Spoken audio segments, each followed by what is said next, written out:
நான் நேற்று முதல்வர் வந்து அதே மேடையில்னா எங்கள் கூட்டணியில விரிசல் இல்ல, விரிசல் விழுன்னு நினைக்கிறவங்க தலையில மண் விழுன்னு சொல்லியிருக்கேன். அண்ணே பார்த்தேன். அண்ணே விரிசல் விழுந்தா தானே மண் விழுவும். இப்ப ஒரு வீட்டுல வந்து விரிசல் வந்தா தானே தலைமையில மண் விழுகும். அதனால முதலமைச்சர் அவர்கள் விரிசல் இல்லாம மண் எப்படி விழுகும்? நான் ஒரு வீட்டுக்குள்ள இருந்து அது விரிசல் விரும்பான்னு பார்த்துட்டே இருக்கிறேன். அது விரிசல் வந்தா தானே தலைமையில மண் விழுகும். அதனால முதலமைச்சர் அவர்கள் பாதி உண்மையை ஒத்துக்கிட்டாரு மண் உலகம்னு. மிச்ச பாதி உண்மையை இன்னும் 6 மாசத்துல ஒத்துக்குவாரு. இன்னும் 8 மாசத்துல கூட்டணி எதுவுமே இருக்காது, தனியா அவர் இருப்பார். இது நடக்கத்தான் போது. நீங்க டிசம்பர்ல பாருங்க. கண்டிப்பாண்ணே விரிசல், அவர் விரிசல் தானே சொல்லியிருக்காரு. முதல்ல விரிசல் வந்து அப்புறம் உடையின, அதுக்கு 8 மாச காலமாகும். ஏன்னா இன்னைக்கு திருமாவளவன் அண்ணன் வந்து தோழமை சுடுதல் இருக்காரு. அதாவது வந்து முதலமைச்சர் கொஞ்சம் பேசினா கூட லைட்டா பேசணும், அடுத்து நான் வந்து புகழ் தரணும்னு சொல்லிட்டு தோழமை சுடுதல் தான் இன்னைக்கு இருக்குதுண்ணா. நீங்க வைகோ ஐயாவை நல்லா யோசிச்சு பாருங்க. அவர் எப்பொழுதுமே ஒருத்தரை புகழ்ந்தாருன்னா 1 வருஷம் கழிச்சு திட்டுவார். அது வைகோ ஐயாவுடைய பேட்டர்ன். அது என்டிஏவுக்கு அதே தான் நடந்தது, அடல் பிகாரி வாஜ்பேயிக்கு அதே தான் நடந்தது, பிஜேபிக்கு அதே தான் நடந்துச்சு, இன்னைக்கு ஐயா மு.க. ஸ்டாலின் அவர்களுக்கு அதே தான் நடக்க போகுது. அதனால வைகோ ஐயா அவர்கள் 2025 26 ஜனவரியில ஃபார்முக்கு வருவார். அதுக்கு நான் காத்துக்கிட்டு இருக்கேன்.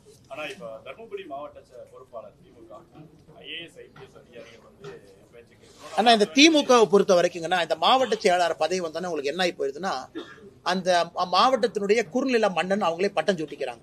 திமுக மாவட்ட செயலாளர் நான் தான் குறுநில மன்னன். இந்த மாதிரி மாவட்டத்தினுடைய ஆட்சியர் எஸ்பி எவனா இருந்தா எனக்கு என்ன எங்கிட்ட வந்து பேசிட்டு போங்க யான். இதெல்லாம் ஆணவத்தினுடைய ஒரு அதிகாரத்தினுடைய ஒரு வெளிப்பாடுங்கண்ணா.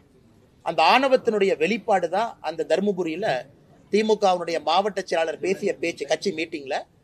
திமுக அழிய ஆரம்பித்து விட்டது, மக்களே அவங்களை வெளியே அனுப்பிடுவாங்க அப்படிங்கறதுக்கு சான்று தான் இது. வருகின்ற காலத்துல அவங்களுக்கு தெரியும் ஆணவத்தை எப்பொழுதும் ஜனநாயகத்துல மக்கள் ஏற்றுக்கொள்ள மாட்டார்கள்.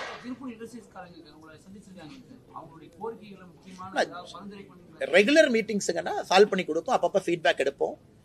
நிறைய இஷ்யூஸ் இருக்குங்கன்னா, மைக்ரண்ட் லேபரர்ஸ் ப்ராப்ளம் இருக்கு, அவர்களுக்கு தேவையான ஹவுசிங் ஃபெசிலிட்டி பிரச்சனை, இம்போர்ட் டியூட்டி காட்டன் 11% இருக்கு, எல்டிசி கண்ட்ரி 5.5%, நிறைய இஷ்யூஸ் இருக்குங்கன்னா தொடர்ந்து செஞ்சுக்கிட்டு இருக்கோம்.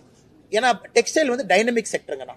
3 மாதத்துக்கு முன்பு இருந்த பிரச்சனை இன்னைக்கு வேற பிரச்சனையா இருக்கும், இன்னும் 6 மாசம் கழிச்சு பேசினா புது பிரச்சனையா இருக்கும். அதனால அடிக்கடி நம்முடைய மாவட்டத்தினுடைய ஆற்றல் மிகுந்த தலைவர்கள், இதற்கு முன்பு அண்ணன் செந்தில்நாதன் அவங்க இருந்தாங்க, இப்ப அண்ணன் ஸ்ரீனிவாசன் அவங்க இருக்கிறாங்க, கூட எல்லாம் எங்களுடைய மாநிலத்தினுடைய நிர்வாகிகள் எல்லாம் இருக்கிறாங்க, தொடர்ந்து அவங்க பேசிட்டே இருக்காங்க. திருப்பூரை பொறுத்த வரைக்கும் it's a very dynamic place. அதனால நீங்க பேசிக்கிட்டே இருக்கணும், அந்த பிரச்சனை எடுத்துட்டு போகணும், சால்வ் பண்ணிட்டே இருக்கணும்னா. காரணம் டெக்ஸ்டைல் மாதிரி ஒரு டைனமிக் செக்டர் இல்லைங்கண்ணா. ஒரு சின்ன காட்டன் வழியில பிரச்சனை வந்தா இங்க பிரச்சனை வரும். அதனால ரொட்டீன் ஃபீட்பேக், நிறைய விஷயங்கள் எங்களால் செய்து கொடுக்க முடியும், செய்து கொடுக்கும்.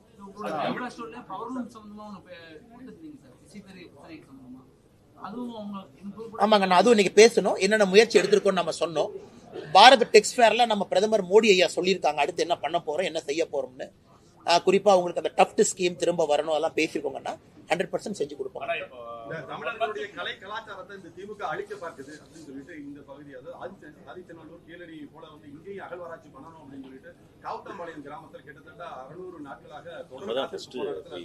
ஆனா நாங்க எங்க ஆதரவு கொடுத்தோங்கன்னா, எங்க ஆதரவு கொடுத்திருக்கோம். ஆதரவு கொடுத்தது மட்டும் இல்லாம நம்முடைய மத்திய அரசுக்கு எழுதியிருக்கோம். மத்திய அரசு பதில் என்ன போட்டிருக்காங்கன்னா, இதை வந்து மாநில அரசு முன்னெடுக்கணும், மாநில அரசு முன்னெடுத்த பிறகு நாங்கள் வருகின்றோம் சொல்லியிருக்காங்க. இது ரொம்ப ஆச்சரியம் என்னன்னா, அந்த கிராமத்து மக்கள் வந்து கிட்டத்தட்ட 700 நாளாங்க, அன்னைக்கு 600 நாட்களை தாண்டி தொடர்ந்து இருக்காங்க. அண்ணன் ஏபி முருகானந்தம் அவங்க எல்லாம் போய் பார்த்துட்டு வந்தாங்க. நானும் அவர்களை சந்திச்சேங்கன்னா, நாங்கள் அவர்களோடு இருக்கின்றோம். குறிப்பா அந்த நடுக்கல், அந்த இருக்கக்கூடிய கல்லெல்லாம் பாத்தீங்கன்னா அவ்வளவு பழமையான ஒரு கற்கள், அதுல எந்த ஒரு வாயுது இல்லை. அதனால தமிழகத்தினுடைய கலாச்சாரத்தை பாதுகாக்கிறேன் அது இதுன்னு சொல்லக்கூடிய முதலமைச்சர் அவர்கள் ஏன் இதுவரைக்கும் இங்க கவனம் கொடுக்கல அப்படிங்கிற ஆச்சரியம் எனக்கு இருக்கு. அதனால நிச்சயமாக கவனம் கொடுக்கணும். ஒரு மக்களை 600 நாட்களுக்கு முன்பு ஒரு அரசு உதாசீனப்படுத்துறாங்கன்னா அந்த அரசுக்கு உண்மையாலும் மக்களின் மீது ஒரு மரியாதை இருக்கா அப்படிங்கிற கேள்விதான் நமக்கு எழுதுங்க.